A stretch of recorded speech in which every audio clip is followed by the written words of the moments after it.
মেয়েরা স্বামীদের সিচুয়েশন বুঝতে চায় না, সেক্ষেত্রে কি করব? Fact, Eid market. আচ্ছা, আমি আপনার এই প্রশ্নটার সাথে টোটালি এগ্রি করতে পারছি না, কারণ সব মেয়েরা কিন্তু এক নয়। অনেক মেয়েরা আছে যারা স্বামীদের সিচুয়েশন বুঝতে চায় না, আবার অনেক মেয়েরা আছে যারা স্বামীদের সিচুয়েশন বোঝে, অবস্থা বোঝে, যে কোন মাসে কত ইনকাম হয়েছে বা খরচ কেমন, সেগুলো সব কিছু সে বোঝে। তো সব মেয়েরা তো এক নয়। এখানে স্বামীদের কিছু করণীয় আছে, আবার স্ত্রীদেরও কিছু করণীয় আছে। এর মধ্যে একটা হচ্ছে স্বামীরা যখন ওদের অবস্থা একটু খারাপ থাকবে, স্পেশালি আর্থিক দিক দিয়ে, সেক্ষেত্রে আপনি ওয়াইফের সাথে অনেক রাগারাগি করে কিন্তু কথা বললে বা বোঝালে সে বুঝবে না।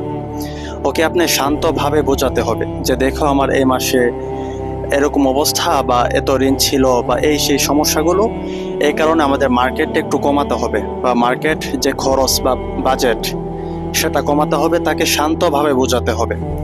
এটা স্বামীর করতে হবে, মাস্ট বি।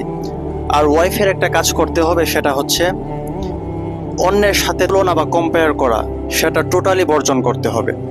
আমাদের অনেক স্ত্রীদের দেখা যায় যে শুধু অন্যের সাথে কম্পেয়ার করে, যে অমুকের স্বামী এটা দিয়েছে, অমুকের স্বামী ওইটা দিয়েছে, তুমি আমাকে কি দিয়েছো, তুমি আমাকে কত টাকার মার্কেট করে দিয়েছো।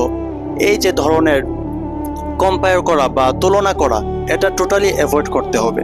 এটার কারণে অধিকাংশ সংসারের মধ্যে বিভিন্ন অশান্তির সৃষ্টি হয়। তো এগুলো টোটালি অ্যাভয়েড করতে হবে। আপনার স্বামীর আর্থিক অবস্থাটা আপনাকে অবশ্যই বুঝতে হবে, কারণ স্বামীটা তো আপনারই, সংসারটা তো আপনারই। তো সেক্ষেত্রে তার অবস্থা বুঝবেন।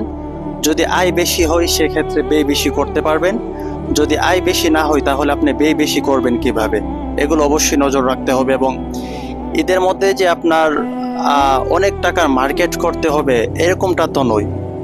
আপনার অবস্থা অনুযায়ী করবেন এবং উভয়ের মাঝে পরামর্শ করবেন, কোনটা করলে ভালো হয়, কোনটা করলে খারাপ হয়। অবশ্যই পরামর্শটা করবেন। এটা ছাড়া কিন্তু কোনো সংসারে সুখ শান্তি আসতে পারে না।